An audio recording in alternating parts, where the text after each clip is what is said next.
I know you're used to being a team leader, a team captain, all that, but talk about this opportunity here to coach tough. I mean, are you excited about this, or is this more just something that you had to do to get this shot at the heavyweight title? I'm excited. I'm excited about it. I'm excited about coaching these guys, trying to help them and play a part of their journey.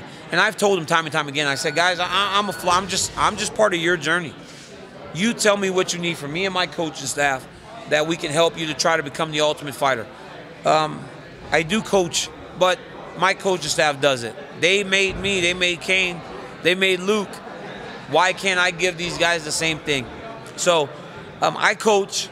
I talk from a fighter's perspective, coach's perspective, but I trust my coaching staff to help me prepare these guys. Is it not difficult at all? No, I mean, you're getting ready for one of the biggest fights in UFC history, and you got something else going on at the same time. I mean, was there any part that thought, that's a distraction? I don't know if that makes sense. Well, I mean, with the time away from the fight, right? If this was in April and the fight was in July, I wouldn't have done it. There was not going to be any convincing, you know? No Dana White mind tricks would have worked. But the fact that we were so far away, I was able to do it. This is not a setback. This is an opportunity to do something truly special. And I believe that because I did this with Koscheck and with Kane, I really do embrace the opportunity to help these guys. And I've got a good group of guys, and they work hard, and they train hard, and they listen, and they love being part of what we have, you know, the American Kickboxing Academy. As far as the heavyweight title fight itself, what most appealed to you? Is it, you know, is it history? Is it, you know, the legend? What is it? You know me, right? You guys have been doing this with me for what, 9 years now, almost 10 years? I started in 2009, so you know what I chase. I want to be remembered, right? When I'm done, I want people to remember the things that I did in the sport. I have, with the UFC's trust in me, right?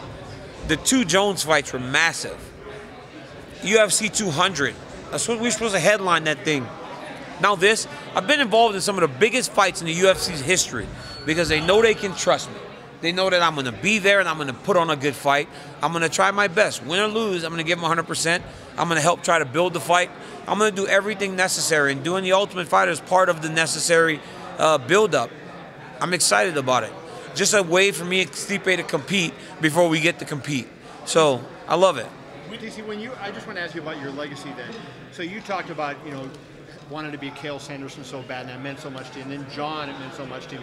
If you beat Stipe and become, what, the 5th 2-division champion, will that mean as much to you as those fights would have had you won them? All the big ones do, right? All the big ones do, because I know that if I don't do it, I know that I'll have nightmares for the rest of my life, just as I do with all those other things that you brought up. So I do believe that this will be very satisfying. But all the losses, they don't go anywhere. So this will not replace it. This won't make me feel better about all the other things. I've been in some big spots, right? I've been in the Olympics. I've been to the Olympic semifinals and the bronze medal match and NCAA finals, the Jones fights. I mean, I've been in some big spots. I've just been lucky. What would it be like for you to be the UFC heavyweight champion and get a call from Dana saying your first defense is against John Jones, you know, the heavyweight title? I mean, I don't think you've ever seen a party like I would party. I mean, you know me. That's all I want to do is fight. And all I want to do is fight him. So if you guys think for a second that Dana goes, okay, you're going to fight Jones, that I wouldn't, you know, be ecstatic, then that's crazy. But again, that would take a lot of trust in a guy that we haven't really been able to trust. You see, since we don't know John's future yet, let's say he does get a lengthy suspension. Is there any chance this could be your last fight? I mean, what else would you have to accomplish if you do this? I don't know, just more competition. It's what I've done my whole life, you know, so to walk away from it when I can still do it, it's kind of crazy, especially knowing that it would only be about 6-7 months before I'm really never going to fight again, right? So I believe that I would go fight again. Win or lose, I'm going to fight again. And I know you said that this win wouldn't, you know, take the place of any of those losses, but if you stacked your resumes up together, because I think that's what a lot of people are saying is if you win this, now you go past John Jones. Even though you lost, maybe you're the greatest of all time. Do you feel like, you know, your resume would be stronger than his, even with his wins over you? I'm in the conversation. I'm in the conversation for the greatest fighter ever. And I mean, I think that I should be talked about as one of the best fighters of all time, regardless, because of what I've done in this sport in such a short period of time.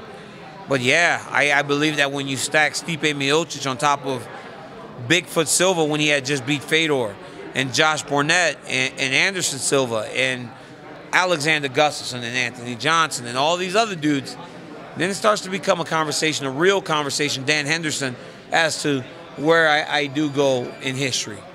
Last thing for me, DC, what's your plan on fight weight? Do you have that marked out yet? And is it going to take any change in how you approach things? You know, I'm going to be 230, 235. That'll be about 10 pounds lighter than my opponent. The only thing that's going to change is I'm going to do a lot more weightlifting. And the meals that Tyler Minton feeds me are not going to be so sparse. I'm not going to be eating... Hey, Tyler, can I have a little bit more? Hey, you remember that movie when the kid walks up with his bowl and he's like, can I have more? What's that Christmas movie? And the kid's like, nah, I can have more. Oliver Twist, more, please. No, I'm not going to have to be like Oliver Twist. I can just be like, hey, load that plate up, big boy. You're feeding the heavyweight.